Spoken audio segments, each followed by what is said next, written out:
you. Hello, everybody. Well, there's a lot of you today, isn't there? My name's Marjorie, and Marjorie Templeton, and I go into the university and I talk to the students there. I used to be a nurse, you know, and I go in and I talk about my experiences because I have some health problems. Well, at 81, who hasn't? And my husband, Jock, has the Parkinson's, and I've cared for him for a long time. But he's had to go into a nursing home now, so that's a bit sad. But I've got something to show you today. Let me see if I can find it. Now, I don't know if you've seen one of these before, and it's got a bit of a funny name. So this is called a fidget muff. And it's supposed to be for people with Alzheimer's and dementia. It's quite soothing. So I bought it for my husband, Jock, because he has the tremor in the Parkinson's. And yes, I thought it might help. But I ordered it on the Google, and it was pink. I thought I'd ordered brown. So I might just have to keep it myself and hope that it stops me getting the Alzheimer's. What do you think? Yes. Well, I thought I'd tell you a story I tell my students, and that's about going to when I see the diabetic doctor, because I have the diabetes. And I went a few weeks ago with my grandson, Louis. So he's only small. And before we went in, I took him to the cafe, and he got one of those big sticky donuts. Yes, you know, the ones full of sugar. Well, I'm a grandma, I'm allowed to give him it. Anyway, I went to the clinic, and the woman that was taking my blood sugar said, "Have you had one of those?" I said, "No." I said, "I'm going to the diabetic clinic." Anyway, she took my blood glucose and she went, "Oh, it's normal."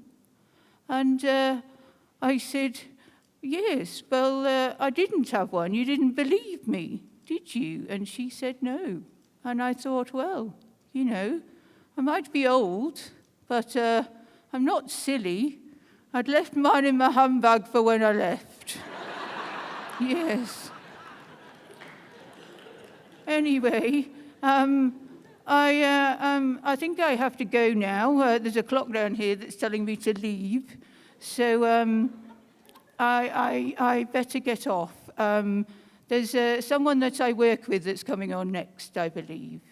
So just a moment.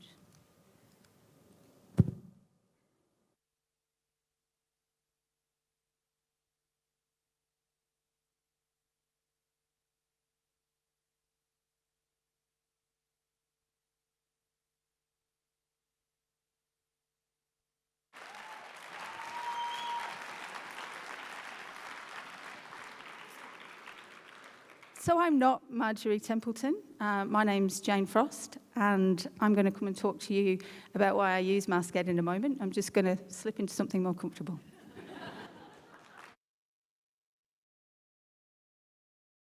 Marjorie, she's a completely realised person. Like, she is a real patient sitting there with you, which is such a cool opportunity because in the other labs, they're high-fidelity dummies, but they're not alive. But Marjorie's like this real, live, breathing person that you get to meet. You never get any questions to ask her because she comes back and back, and you can cover so much stuff. One of the things I really enjoyed about Marjorie coming into the class was the fact that it is a person you can engage with, and it connects you more with the content that we're being taught each week. Marjorie goes along with the subject matter we're trying to learn that week. And for me, being someone who enjoys learning that way, it made it a lot easier to take in the content and make it stick a little bit better. You thought she was real. I didn't think she was real. Other people in the class thought she She's was real. completely real. It's scary. Well, it's not often that you get to have a teacher that's gone full Meryl Streep into character and has gone to so much effort to just try and teach you something in a fun way that everybody can relate to.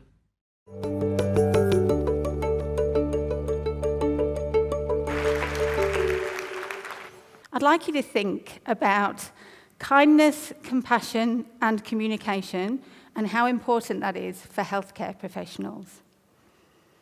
I'd like you to think of the last time you had an interaction with a healthcare professional, and think about whether it was good or whether it was bad. And I'd hasten to guess that the reason that it was either good or bad was because of the communication and the connection you felt with that healthcare professional. Maya Angelou famously said that people don't remember what you say, and they often don't remember what you do. They remember how you make them feel. And this is really important. I teach nursing students, and nurses are the healthcare professional that spend the most time with patients. Research in the United States has shown that kindness and compassion improve health outcomes. They reduce blood pressure, it reduces wound healing times, reduces anxiety, the shorter stays in hospital, and even it affects the severity and the duration of the common cold. My research has linked communication with empowerment and enablement, and I found that a mutual respect, trust, and a good communication style linked with patients being able to cope, understand, and manage their illness better. But how do we teach it? Or how do you learn how to communicate?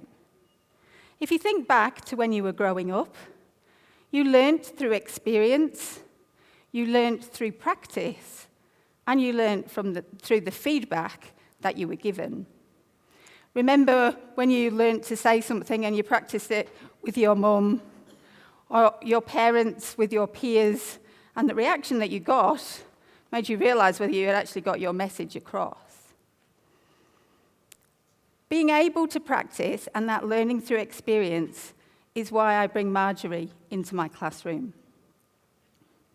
Marjorie is a character that I've created through a technique called MaskEd. MaskEd was developed by Professor Kerry Reid-Searle at the Central Queensland University. And I learned how to do this technique in 2013. And I can honestly say that it transformed the way that I teach. I was able to see an engagement with my students. And you can see from the video that they really get involved with Marjorie. They like learning this way. And how much more do you learn when you're having fun? Marjorie is a mixture of people that I know and people that I've nursed. Marjorie is a mixture of all these people, and that means that I can make her real. I've been a nurse for over 20 years, and I've had a chronic illness for over 30 years. And that experience allows me to portray a patient experience that students can then engage with. MaskEd is safe, it's effective, and it allows you to coach students as they are learning. They can practice communication in lots of ways. But Marjorie isn't my only character. I have some other characters, as you can see on the slide.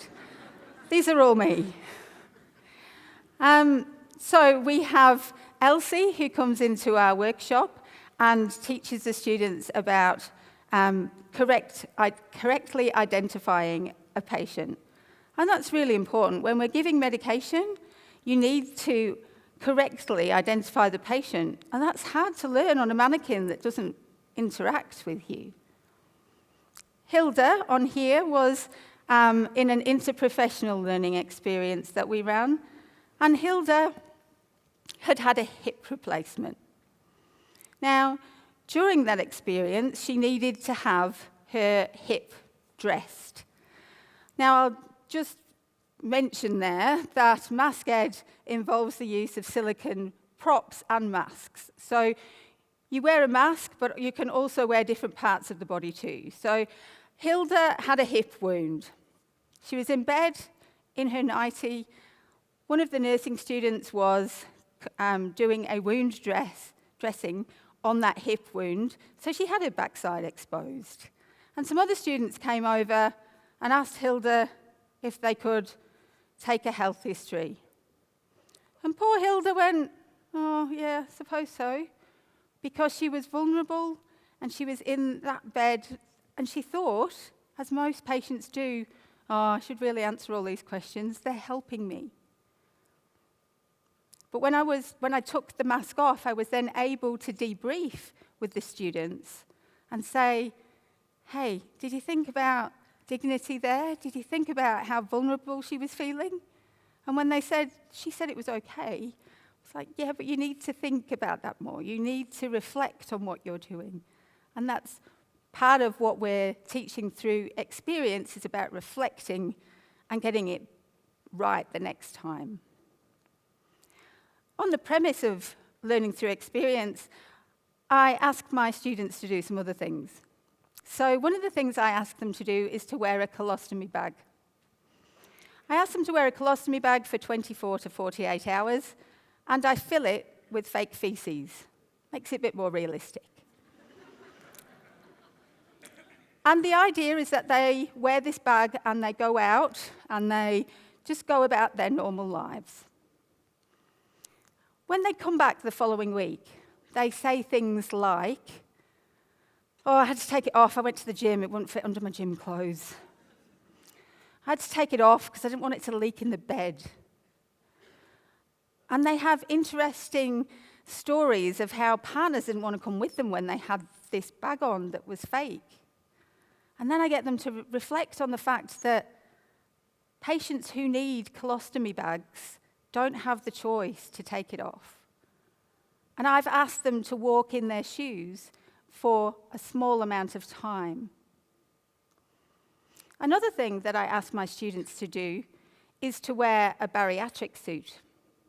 Now, a bariatric suit is a suit that almost doubles the size of the body and bulks the body out and allows people to experience what it would be like to be in the obese category or to be categorized as being obese.